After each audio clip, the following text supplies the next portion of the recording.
change your heart, change your life, change the planet. Hey everybody, it's Tim Van Orden coming to you from Malmö, Sweden, where I'm out on a walk in Slottsparken, which means the castle park. And today I want to talk about how I'm incorporating my experience of Sweden into my training. Because one of the things that I hear on a regular basis from people is that they don't have time to train, especially when they're traveling. So what I do is I take my training runs and I incorporate them into my exploration and my sightseeing.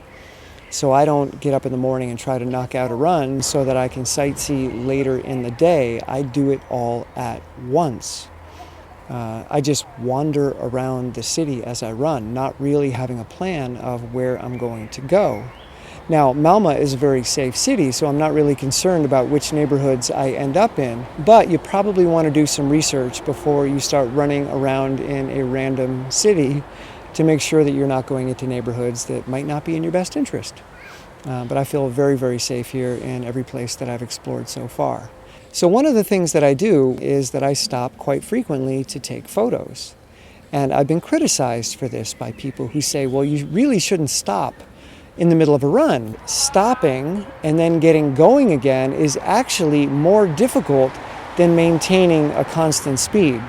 So personally, I've found that my constant stop, start motion that I go through when I'm exploring a city and taking pictures makes me mentally tougher and gets my body much more able to handle different speeds. It's like people say with a car.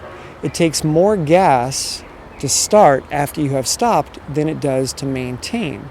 So the stopping and starting is actually a great way to make your body more efficient than simply holding a steady state pace.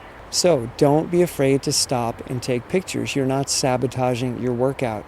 It's not just foreign cities that I stop and take pictures in. I stop and take pictures on every run that I do. If you follow me on Strava, you'll notice that the vast majority of my runs, winter, summer, spring, and fall, have photos attached because I'm often stopping to take in the sights and say, wow, that's really amazing. And then get going again and get my body back up to speed, which is more difficult than maintaining. So it's actually good for you, in my opinion. And also, distance is distance. If you're walking a little bit, running a little bit, stopping a little bit, all your body cares about is the distance that you cover. That's really what's most important. So don't worry about losing fitness because your runs are slower than normal and you're stopping a lot. The speed doesn't matter. What matters is the distance that you cover. Also, when you're running through a city, you get to interact with people more, even if you're not talking to them. You're moving through the pedestrian zones rather than moving through on a street. So you get to experience the smells in a way that you wouldn't in a car or in a bus. You get to experience conversations. You get to dodge around people. It feels much more interactive. It feels much more like you're really a part of the city. And also, you can stop and backtrack, which I did yesterday. I was running through a pedestrian street that was beautiful cobblestones, and I passed what looked like a tunnel, and I said, So I stopped, backed up 20 feet, and yes, it was this really cool tunnel that I ran through. If I was in a car, I couldn't do that.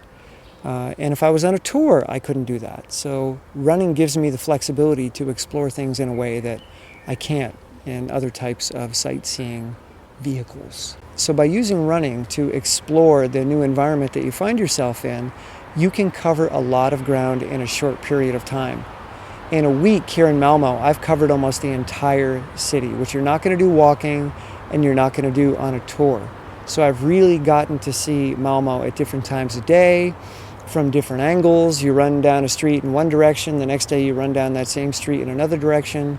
And I really have a pretty good feel for how this city flows and for what it looks like and what life is like for people at ground level.